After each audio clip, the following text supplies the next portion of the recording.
Reduce, reuse, recycle. It's a concept that's been around for decades, but the technology used in recycling today is anything but old school. In fact, if your recycling program allows you to throw paper, plastic, glass, and metal together into one cart, then you're already using a cutting-edge process called single-stream recycling. And while you probably know that recycling is one of the easiest things you can do to protect natural resources, like trees, water, and oil, you might be surprised to learn that single-stream recycling helps communities save money by diverting materials away from landfills and towards manufacturers who pay for them. So, how does it all work? This recycling truck is on its way to the Materials Recovery Facility, or MRF for short, where the automated process begins. Let's tag along and find out more. The separation process starts when the truck arrives at the MRF. The exact process varies at each MRF, but each efficiently separates recycled materials so they can economically be remade into new products. In this case, the materials are first carried along a conveyor belt to a V-screen separator. The V-screen is made up of a series of fast-moving rotators that separate out the newspaper, cardboard, and other paper items, allowing metal, plastic, and glass to fall through to the next belt. Once separated, the paper is bundled and prepared for reprocessing. The remaining materials carry on toward a two-stage metal recovery system. First, a series of super heavy-duty magnets attract items made of ferrous metals, such as iron, tin, and steel, away from the belt and into an area where they can be packaged for a metal mill or smelter. Since aluminum isn't magnetic, it continues along with the other items toward an eddy current rotor. Eddy currents create strong fields of energy around non-magnetic metals, causing the aluminum objects to shoot away from the rotor and into a collection area for bundling. Plastic and glass items continue on the belt to an optical scanning system that recognizes the plastic items and moves them away with directed blasts of air. The plastic materials are blown off of the belt, leaving the heavier glass to continue on.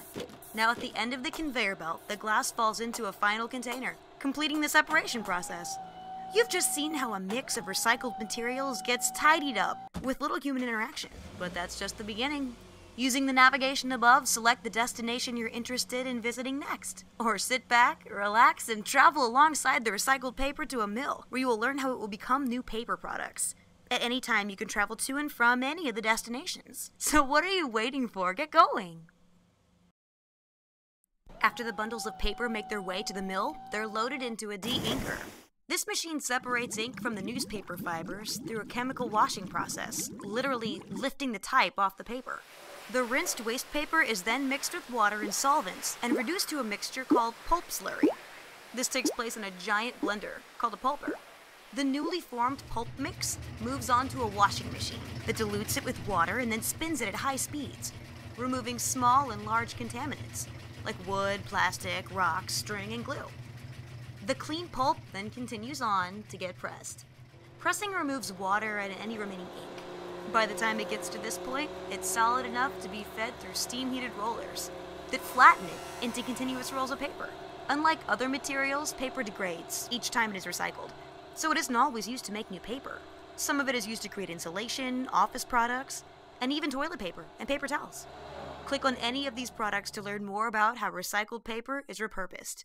Or keep moving and take a ride over to the metal smelter. After leaving the MRF, the reclaimed metal is sent to a mill, or smelter, where it is exposed to extremely high heat. At temperatures as high as 2,800 degrees Fahrenheit, it becomes a molten liquid. The molten metal is then cast into molds, becoming metal bars, called ingots, similar to the bars of gold in your favorite heist flick. Once cool, the ingots are sent to manufacturers who shape them into new products like aluminum cans, foil, file cabinets, office supplies, and even components for cars and airplanes. Click on these recycled metal products to learn more, or you can continue on to the plastic reclaimer. When recycled plastic first arrives at a reclaimer, it needs to be mechanically separated based on what type of plastic it is. Each type of plastic is designated with a number ranging from 1 to 7. To learn more about the different types of plastic, simply click on the Learn More icon. For now, we'll follow the most common type of recycled plastic, type number 1, or PET, which is used to make items like soda and water bottles. Once the plastic has been sorted at the reclaimer, each type is fed into a grinder and churns into plastic flakes. In some cases, the flakes can simply be cleaned and then made into new products. Or, as seen here, the ground-up flakes can be further reprocessed for use. Once they're squeaky clean, they're placed in a furnace, melted, and further broken down into their individual elements.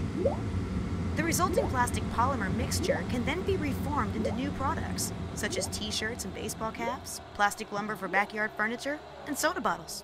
Click on any of these recycled plastic items to learn more, or travel over to the Glass Reclaimer. Recycled glass arrives at the Reclaimer in all shapes and sizes, but that doesn't last for long. Its first stop is a crushing machine that smashes it into small pieces, called cullet. The smashed up cullet will either be sent directly to manufacturers, who mix it with virgin material, or placed in a furnace where it is melted into molten glass at temperatures of up to 2,700 degrees Fahrenheit. In either instance, new glass containers can be made from recycled glass, as well as countertops and tiles for home improvement. Crushed recycled glass can also be used to guard against beach erosion, or used to create glassfalt, an alternative to paved streets. Learn more about recycled glass by clicking these products, or check out how our recycled materials are used globally. Although household recycled materials are often reprocessed domestically, many are also taken to ports, where they fill empty containers headed back overseas. Manufacturers of all kinds use our recycled materials to make new products, many of which are then shipped back to North America, where they can be used and recycled again. It's just one reason why recycling is so valuable economically. RecycleBank brought you this video because the single stream process is an exciting advance in recycling technology. At RecycleBank, we're advancing recycling even further by offering households rewards for their recycling efforts. We help municipalities and haulers track household recycling, then reward homes with RecycleBank points based on the weight of their recycled materials. These points can then be redeemed at hundreds of local and national businesses that support recycling. Now that you've seen what happens after you put out your recycling cart, we hope you'll be even more active in recycling, as well as other green activities that make a difference today in your community, because our planet really is just one big neighborhood. For more information about the RecycleBank program, how it works, or the economics of recycling, please follow the links below.